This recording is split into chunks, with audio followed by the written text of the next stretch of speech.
the AEW debut in Toronto, Canada. And as you mentioned, we like to talk about AEW because it is our favorite television show, Dynamite specifically. So let's get right to it. Last night, as you mentioned, was Dynamite. It took place in Toronto, Ontario, Canada. And before we get into kind of the nuts and bolts of the episode, one thing that I noticed throughout that I thought is the silliest thing in the world is everyone that was not Canadian kept on saying, well, here in Canada. And it just made me think, if we did that in America, right? If there was a show in Pittsburgh and a Canadian person was like, and now that I'm in America, like no one does that. It was so weird that they couldn't say Ontario, right? They had to say Canada, Toronto, Ontario, Canada. No one says Pittsburgh, Pennsylvania, United States or America. It's just the weirdest thing. And that's a trope that's always been there. It wasn't AEW specifically. That's been since the dawn of time that I've ever heard international cities. They say all of it, which is just the weirdest thing. Or they'll just generalize it and say it's the whole country. Anyhow, it kicked off with the debut of the newest announcer in AEW, Renee Paquette. So before we get into her interview, what do you think about the debut of Renee Paquette in AEW? Interesting. I mean, she's good at what she does. I think we thought this was going to happen years ago, and then it never did. So I just guess in the back of my mind, without thinking about it, assumed she's doing her own things. Got away from the wrestling world. Who could blame her?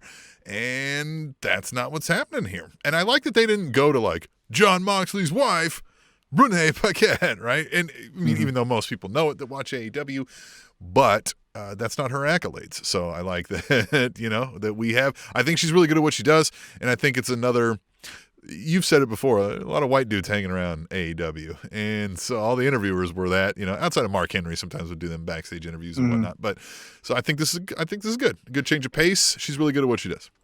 And I think it also makes them more contemporary because I love Tony Schiavone. We all love Tony Schiavone. Tony Schiavone is the saint of AEW. However, when Tony Schiavone is doing interviews, for people who know him, I mean, he's been doing interviews since the 80s with Ric Flair and Arn Anderson, and now he's interviewing his son, Brock Anderson. TikTok Tony Schiavone, he was doing an interview on a podcast. I guess before AEW called him, Tony Schiavone was working at Starbucks. And somebody was like, oh man, did people always hound you? And he said, no, not really. He's like, I maybe got recognized like maybe 3 or 4 times. He's like, because most of it's like 20-year-old girls coming in. And he's like, except he's like, once in a while the middle-aged guy would be like, and then he goes, I do distinctly remember the one guy being like, I can't believe Tony Schiavone's handing me a cup of coffee. And he goes, meanwhile, I'm thinking, yeah, I got a hot cup of shut the fuck up as well. Fucking Tony Schiavone is a national treasure. I love that guy. Yes. But you're right. That's for us, right? We're remembering 20 years ago, Tony Schiavone, and now we get this, payoff here with that.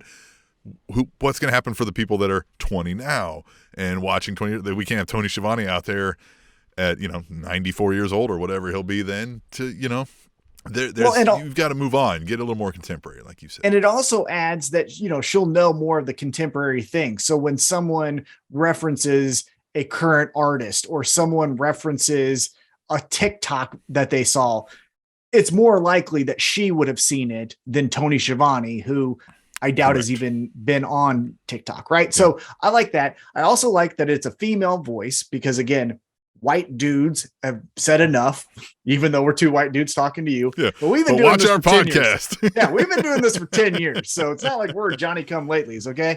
But it does add a female voice. I also am excited because of you spoke about her versatility and skill set. They also have RJ City there. And we saw RJ City and Renee Paquette doing a kind of free-form interview for All Out at the pre-party, and it was fantastic.